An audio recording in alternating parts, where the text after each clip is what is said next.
یہاں تک کہ اس کے الفاظ سے ظاہر ہوتا تھا کہ وہ لوئس کی موت کے اصل سبب سے بھی واقف نہیں تھی۔ کیا آپ کو لوئس کے قصور کا علم نہیں؟ وہ خود کو سوال کرنے سے روک نہ سکا۔ جی ہاں، بہت اچھی طرح۔ اس نے سر کو اس بات میں جنبش دی اور بات کو آگے بڑھاتے ہوئے بولی، وہ امیر محترم سے غداری کا مرتکب ہوا تھا اور انہیں وراثت میں ملنے والا نایاب نقشہ چرا کر مخالفین تک پہنچانا چاہتا تھا۔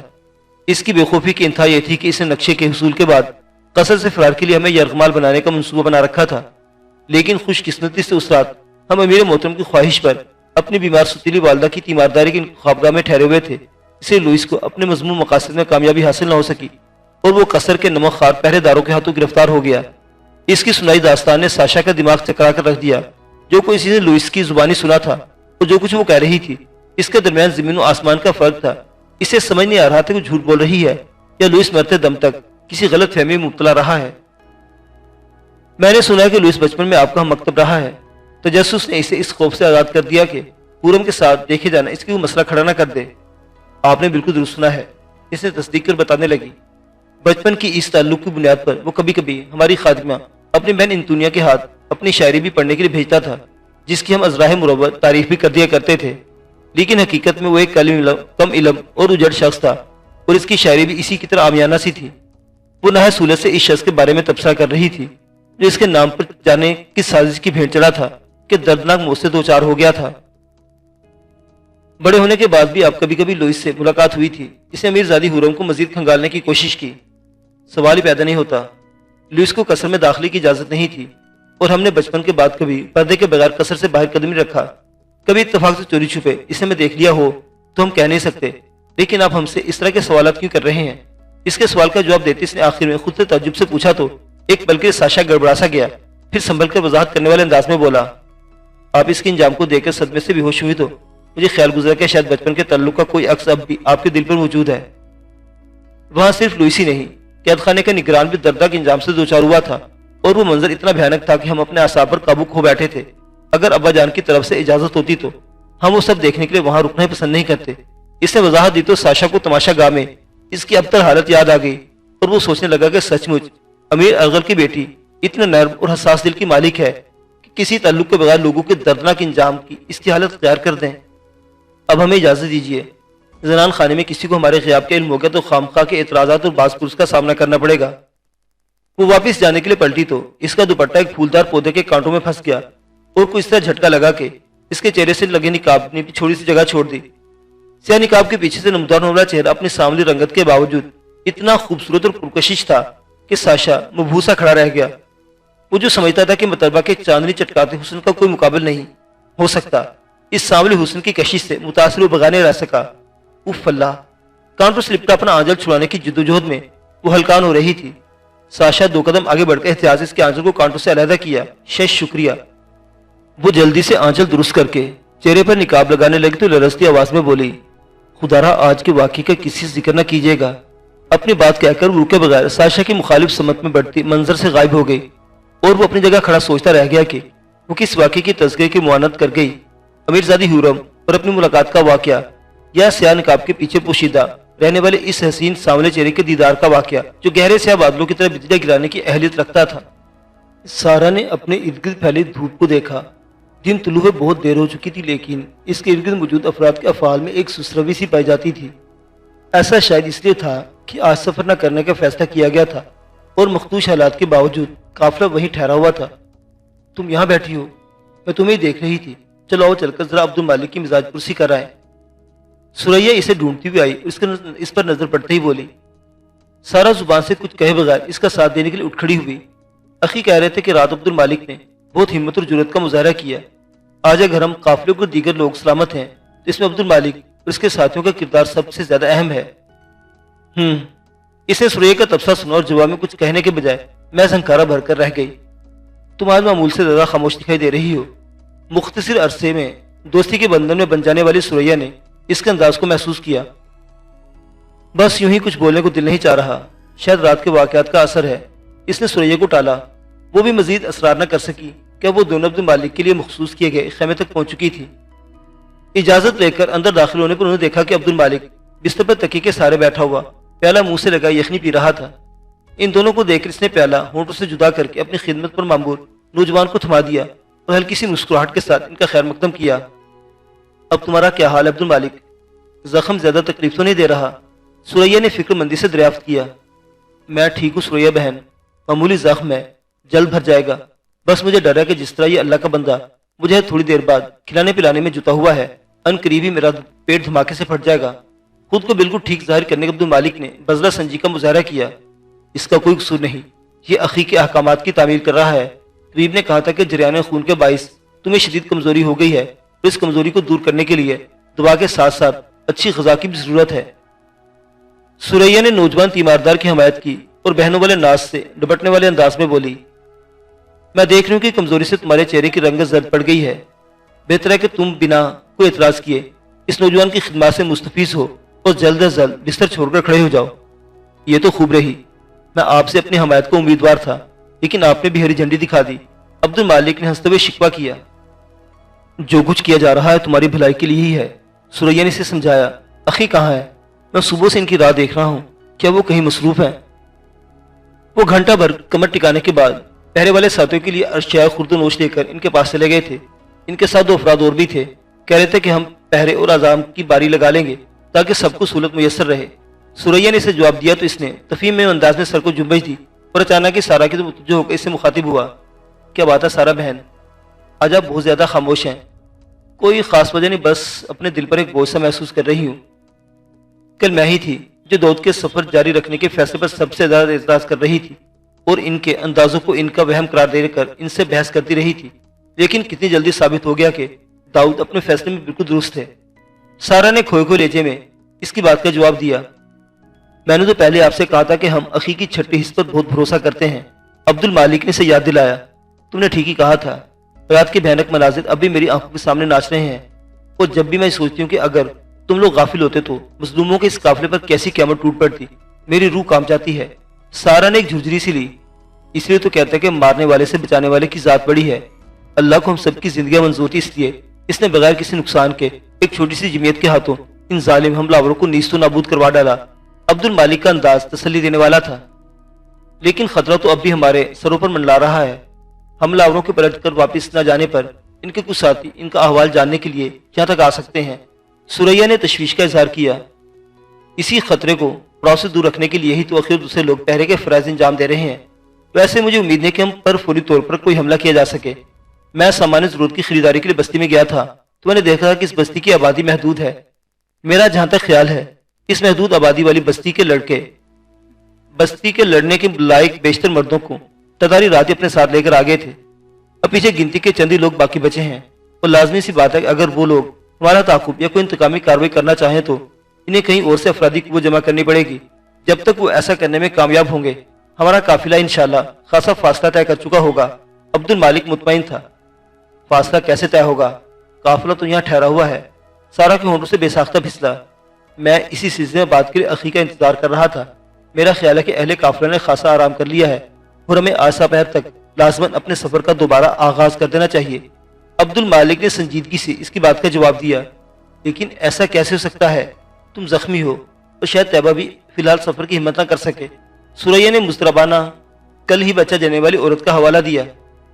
میری فکر نہ کرے سوریا بہن، میں ایک سپاہی ہوں۔ اس سپاہیوں کے اندر اتنا حوصلہ ہوتا ہے کہ اپنے زخموں کو تمغوں کی طرح اپنے جسم پر سجا کر مسکرا کر درد سہ سکے۔ رہی طیبہ بہن کی بات تو میرے خیال میں میری بہن قوم کی وہ بیٹی ہے، اپنے آرام کو اتنی زندگیوں پر مقدم نہیں جانے دے گی۔ آپ جا کر ان سے ان کا احوال معلوم کریں اور انہیں یقین دلائیں کہ سفر جاری رکھنے کی صورت میں ان کے آرام کا ہر ممکن خیال رکھا جائے گا۔ عبد المالک کی سنجیدگی برقرار تھی، لیکن عبد المالک، سوریا ہچکچائی، ہمیں کوئی قدم اٹھانے سے پہلے اخی کی رائے بھی تو لینی چاہیے۔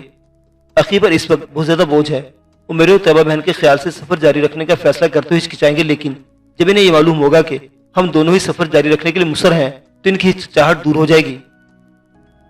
عبد المالک درست کہہ رہا ہے سوریا، اس وقت ہمیں 2 افراد کے آرام پر اتنی بہت سی زندگیوں کی حفاظت کو ترجیح دینا ہوگی اور داؤد کو تنہا کوئی فیصلہ کرنے کے بوجھ سے آزاد کروانا ہوگا۔ سارا نے عبد المالک کی حمایت کی۔ وہ یہ نکتہ سمجھ گئی تھی کہ داؤد بن معیز بھی سفر جاری رکھنے کے حق میں ہوگا، لیکن اس نے اس سلسلے میں کوئی حکم محض اس سے صادر نہیں کیا تھا کہ اس کے فیصلے کو خود غرضے پر محلول کیا جائے۔ ٹھیک ہے، تو پھر ہم مل کر طیبہ سے اس کا احوال معلوم کرتے ہیں۔ سوریا نے اس کا مطمع نظر سمجھ لیا اور وہ دونوں عبد المالک سے رخصت ہو کر پڑاؤ کے اس حصے کی طرف چل پڑے جہاں طیبہ اس کے خاندان کا خیمہ نصب تھا۔ مطلوبہ خیمے تک پہنچنے سے قبل ہی انہوں نے اس کے سامنے ایک چھوٹا سا ہجوم دیکھ لیا۔ اللہ تعالیٰ رحم فرمائے، طیبہ اور اس کی بچی خیر سے تو ہیں۔ سورہ کے ہونٹوں سے پھسلا اور غیر عادی طور پر ہی ان دونوں کے قدموں کی رفتار تیز ہو گئی۔ قریب پہنچنے پر ان عورتوں کے بین اور رونے کی آوازیں سنائی دینے لگی۔ خیر تو ہے، یہ طیبہ بہن کے خیمے میں رونے کی آوازیں کیوں آ رہی ہیں؟ ارد گرد موجود ہجوم کی وجہ سے انہیں فوری طور پر خیمے کے اندر جانے کا موقع نہیں مل سکا، لیکن سوریا اندر سے نکلنے والی اس عورت کو پکڑنے میں کامیاب ہوگی جس نے انہیں کلی بچی کی پیدائش کی خوشخبری سنا کر منہ میٹھا کروایا تھا۔ بیچاری طیبہ اپنا سہاگ اور خالہ منیرہ اپنی گود اجڑنے پر بیان کر رہی ہے۔ اس عورت نے اپنی آنکھوں کی نمی صاف کرتے ہوئے دکھی لہجے میں کہا، کیا مطلب؟ کیا طیبہ کے خاوند کی شہادت کی خبر ملے؟ لیکن یہ کیسے ممکن ہے؟ سوریا حیران ہوئی کہ یہاں اس جگہ ان تک کوئی خبر کیسے پہنچ گئی۔ کچھ یہ کیفیت سارا کی بھی تھی۔ خبر تو پرانی تھی لیکن ظاہر آج کی گئی۔ عورت نے جواب دیا اور مزید تفصیل بتاتے ہوئے بولی، قافلے کی روانگی سے قبل ہی طیبہ کے خاوند کی شہادت کی خبر اس کے بڑے بھائی کو مل چکی تھی، لیکن اس نے ماں اور بھاوج پر ظاہر نہیں ہونے دیا۔ پھر وہ مدت عدت پوری ہونے تک گھر کی چار دیواری تک محدود رہنے پر اصرار کریں گی، جبکہ وہ ہجرت کرنے والے قافلے میں شامل ہونے کا حتمی فیصلہ کر چکے تھے۔ ماں اور بھاوج کو اپنے پیچھے تنہا چھوڑ کر آ جانے میں ان کی عزت پر حرف پانے کا بھی اندیشہ تھا، تو بس انہیں جو مناسب لگا انہوں نے کر ڈالا۔ دیکھا جائے تو ان کا فیصلہ اتنا غلط بھی نہیں تھا، لیکن بہتر ہوتا کہ جب ایک بات چھپائی گئی تھی جسے منزل تک پہنچنے تک چھپا ہی رہنے دیا جاتا۔ ایک جسمانی طور پر نڈھال عورت کو ذہنی جذباتی جھٹکا پہنچا کر مزید نڈال کرنے کی کیا تک بنتی تھی؟ سارا کو غصہ آیا۔ آپ درست فرمانی، لیکن بعضوں کا دلوں کا حسد اور کینہ اس حد تک بڑھ جاتا ہے کہ لوگ غیر معمولی حالات میں بھی اپنے اندر کا زہر اگلنے سے باز نہیں رہتے۔ عورت کے لہجے میں دکھ اور تلخی کی آمیزش تھی۔ میں آپ کی مطلب نہیں سمجھ سکی۔ سارا نے اسے سوال نظر سے دیکھا۔ میں طیبہ کے شوہر کے بھاوج کی بات کر رہی ہوں۔ اسے ہمیشہ یہ کلک رہا ہے کہ مرتبے اور حیثیت کے اعتبار سے اس کا تعلق طیبہ سے زیادہ اونچے خاندان سے ہونے کے باوجود سسرال میں طیبہ نے اس سے زیادہ عزت پائی۔ ایک طرف تو وہ طیبہ کو قدرت کی طرف سے عطا کیے گئے حسن سے حسد کرتی تھی، تو دوسری طرف اسے طیبہ کو ملنے والا پیار اور عزت کاؤنٹوں پر لوٹا دیتا تھا۔ اس نے کبھی یہ بات نہیں سمجھی کہ طیبہ نے سسرال میں یہ مقام اپنی خدمت اور میٹھی زبان کے عوض پایا ہے۔ وہ بس ہر دم اسے نیچے دکھانے کی کوشش میں مصروف رہی، اور آج بھی اسی کوشش میں بیچاری کے دل کو زخمی کر ڈالا۔ وہ عورت ذرا دیر کو سانس لینے کی رکی اور مزید بتانے لگی، خامد کی جدائی پر ہر دم اداس اور مرجھائی رہنے والی طیبہ آج بیٹی کی پیدائش پر خوش تھی، اس لیے خلاف معمول سے تھوڑا سا سنگار کر لیا تھا اور بچی کو گنگناتے ہوئے لوری سنا رہی تھی کہ اس کی جیٹھ اپنی بھتیجی کو دیکھنے سے پاس پہنچی اور بچی کو ایک قیمتی ہار تحفے میں دیا۔ خامد کی ٹوب میں اس کے پیچھے چلے آنے والی طیبہ کی جٹھانی سے یہ سب برداشت نہیں ہوا۔ اس نے واویلا مچانا شروع کر دیا کہ طیبہ اپنی حسین صورت کا فائدہ اٹھا کر اس کے خامد کو ورغلانے کی کوشش کر رہی ہے اور بیوہ ہوتے ہوئے بھی ہار سنگار کر کے اس طرف متوجہ کرتی ہے۔ بس اس کے بعد بات کھل گئی اور شہید کی بھائی کو ماں اور بھاوت کے سامنے حقیقت بیان کرنی پڑی۔ عورت نے اپنی بات کے اختتام پر ایک ٹھنڈی آہ بھری تو سوریا اور سارا نے بھی اپنے دلوں کو سخت و مغموم پایا۔ انسانی نفسیات کا یہ پہلو واقعی عجیب تھا کہ ایک عورت اتنے کڑے وقت میں بھی حسد اور بغض کے جذبات پر قابو نہیں رکھ پائی تھی۔ وہ دونوں خود کو معلومات فراہم کرنے والی عورت کے آگے بڑھ جانے کے بعد اس انتظار میں ایک طرف کھڑی ہو گئی کہ عورتوں کا ہجوم چھٹے تو طیبہ اور اس کے ساتھ سے مل کر پہلے ان سے تعزیت کریں، پھر طیبہ کے اندر یہ حوصلہ پیدا کریں کہ اپنے لیے نہ صحیح اپنی معصوم بچی کے لیے جلد از جلد ٹھیک ایک محفوظ سرزمین تک پہنچنے کی صحیح کے لیے تیار ہو سکے۔ کام آسان نہیں تھا، لیکن انہیں انجام دینا تھا کہ اس میں طیبہ سمیت سبھی کی بھلائی پوشیدہ تھی۔